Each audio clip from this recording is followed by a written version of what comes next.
I hope your wallet is ready because 2026 is stacked. Huge ambitious titles will finally release. It will mark the end of the console war during the 25th anniversary of Xbox, which will be celebrated in other big ways as well. Ubisoft is planning a big comeback. Sony will launch their announced exclusives and probably some surprise games too. And everyone is scared to launch close to the biggest entertainment release ever. So let's go over everything you can expect in 2026. So let me know what you're looking forward to in the comments. Leave a like, subscribe, and let's go. Crimson Desert is totally one of my most anticipated games right now. I've played it a couple of times and I'm really impressed by the depth in combat and the variety in boss fights. But we know that this game will be much more. It will have a huge open world we can even explore while flying a dragon. There are these floating platforms that we can dive down from, and all these things have been kept under wraps. I also hope the story delivers, as so far the dialogue has not been that interesting. It will still be a game that can take 2026 by storm, although the absence from the Game Awards makes me wonder if they will keep the March date. But it will come out in 2026 for sure. Not officially announced yet, but already rated, which means it's coming. Assassin's Creed Black Flag Resynced. Yes, the 2013 pirate Assassin's Creed will get a remake more than 12 years later, with rumors from Insider Gaming now indicating that it will release in the final week of March. The game will obviously look much better, as it should be using the new tech introduced with Assassin's Creed Shadows, but there are some bigger changes too. Rumors indicate that the modern day segments will be removed in favor of more Edward gameplay. The combat should be closer to that of the RPG games, and they will seemingly add perks to gear upgrades. There will be no more load screens when moving from ship to land. The map will be the same, but more activities will be added to the sometimes empty islands. I'll of course keep you posted here on the channel, but this is far from the only Assassin's Creed release in 2026. More on that in a moment. Resident Evil Requiem will be the first major title in 2026, and it could also be the first Game of the Year contender. It's shaping up to be a great combination of the survival horror gameplay with FBI agent Grace, and the other 50% of the game will be more action-packed with Leon, who is back but still has his signature moves. Don't think there's a better way to celebrate the 30th anniversary of the franchise. Maybe not Black Myth Wukong levels, but Phantom Blade Zero will be one of the biggest games of 2026 for sure. The recent Game Awards trailer focused on a lot of new unlocks for our main character, because that's one of the coolest things. Every boss you encounter seems to drop one of their signature attacks as a weapon you can then use. And some of these encounters are completely optional as well, so there's a high chance you will miss really powerful unlocks if you don't explore everything. I've played it a couple of times now, and it really feels as good as it looks and won't be as punishing as the From Software games if you don't want it to be. My calendar for September is blocked, like bring it on. I'm also really looking forward to 007 First Light, simply because we don't get these narrative-focused, set-piece heavy single-player games that often anymore. In this James Bond game, we follow a young Bond who has to earn the 007 number, and will have a lot of linear segments, but it will also incorporate a lot of the open structure from the Hitman franchise, meaning that you can approach certain scenarios in multiple ways. The melee combat looks awesome, just like the locations we will travel to. I'm not fully convinced by the inclusion of Lenny Kravitz yet, but the incredible cast overall does show that they're not holding back.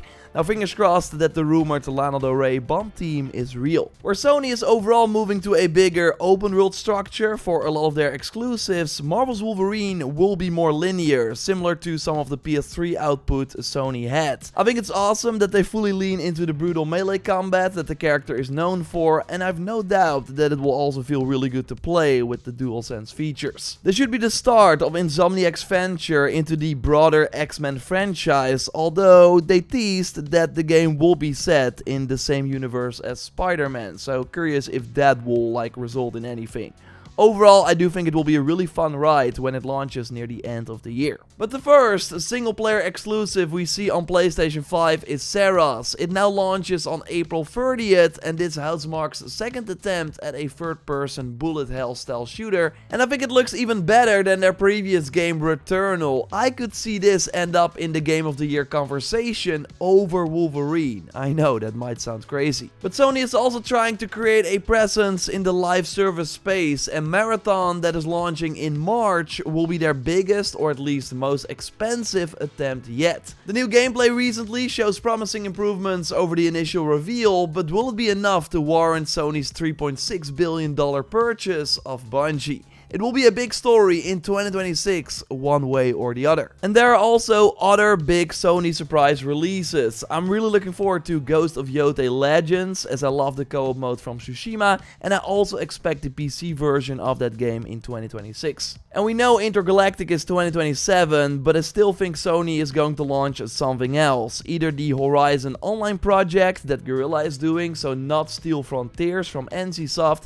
which will be out in 2027 at the earliest. Now, the scope game from Guerrilla should be something else, at least with a different art style looking at this leak. And they have to rip the band-aid off, either release fair games or cancel it altogether. The 2026 output of Xbox should be even bigger. It's their 25th anniversary and they plan to celebrate that with huge releases in almost all their core franchises. Forza Horizon 6 seems to kick things off in the first half of 2026. It's set in Japan and we will see the first gameplay during a January developer direct that will also feature other games. The open world race game is coming to PS5 as well, but not at launch. Meanwhile, 2026 will also be the year that Halo drops on PlayStation for the first time in the form of a remake of the first campaign, but now with 4-player co-op, new weapons, missions and more. Other big Xbox games include Gears of War E-Day and the one that I'm looking forward to the most, Fable. Both are not confirmed for PS5 yet, but are likely happening. And I would love to see Clockwork Revolution release in 2026, although they already have an insane lineup, so I could totally see some titles, including things like State of Decay 3, move to 2027 instead. And good to keep in mind that every 2026 game without a specific release date yet will be out in the first 10 months of the year, because they would all want to avoid Grand Theft Auto 6. I think Rockstar will hit the new November 19th release date, so it will get all the attention in November and probably December too with the launch of their online mode.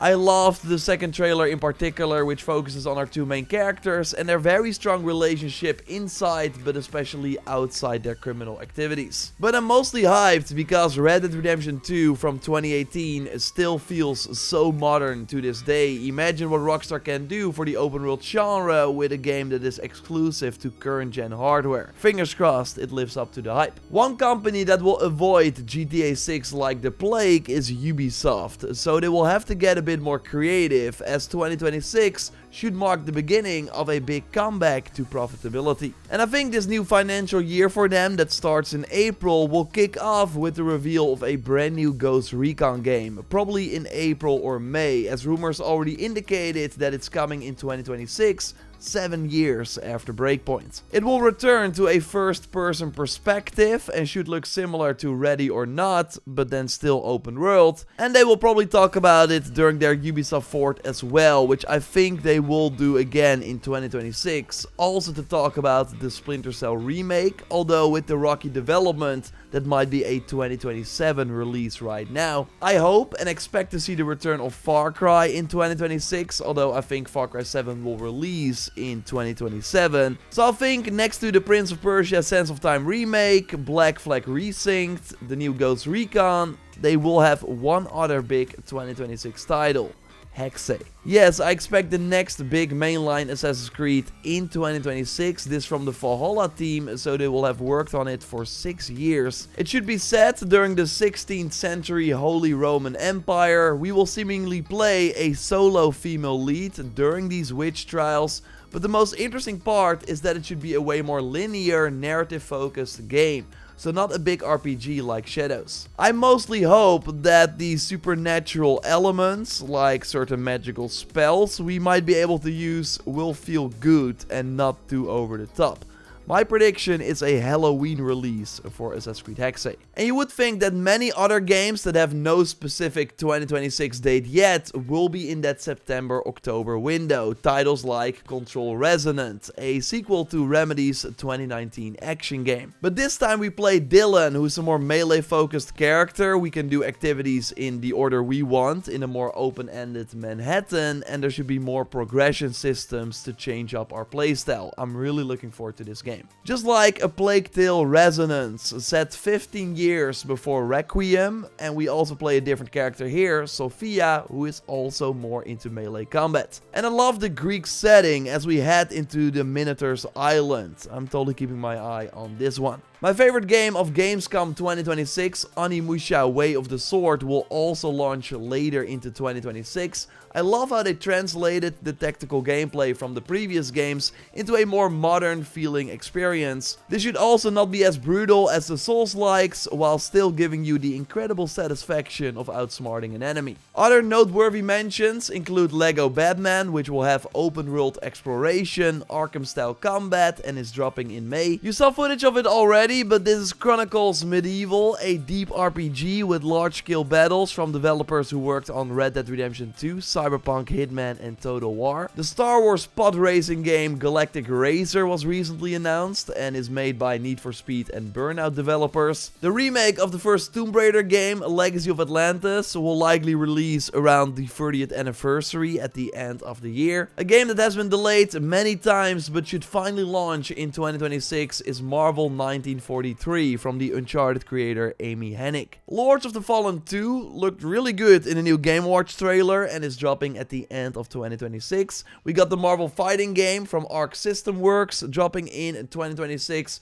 Order of the Sinking Stars, I think, deserves a shout out as well. There's a new puzzle game from the Witness developers and could totally sneak up on some Game of the Year lists. But yeah, if I would highlight every game, this would be a very long video. So totally, if I missed something that you're looking forward to, drop it in the comments down below. Now, I do want to highlight a few titles that I think could end up being big surprise hits in 2026. Like if Light No Fire from the No Man's Sky developers Hello Games drops in 2026, it will of course be huge. Just like Judas from the mastermind behind BioShock, which should include very interesting choice-heavy gameplay. I hope it finally launches in 2026. But also, right now, lesser known games that could be interesting, like Sea of Remnants, the open world pirate game that looked very interesting in a recent state of play. Also announced in the state of play, Tides of Annihilation, which seems to combine deep combat with very large set pieces. I'm really looking forward to this game. And a game that you might have forgotten about, but did make some waves when it was announced, Ballad of Antara, an action RPG where you control different characters. It should be free to play.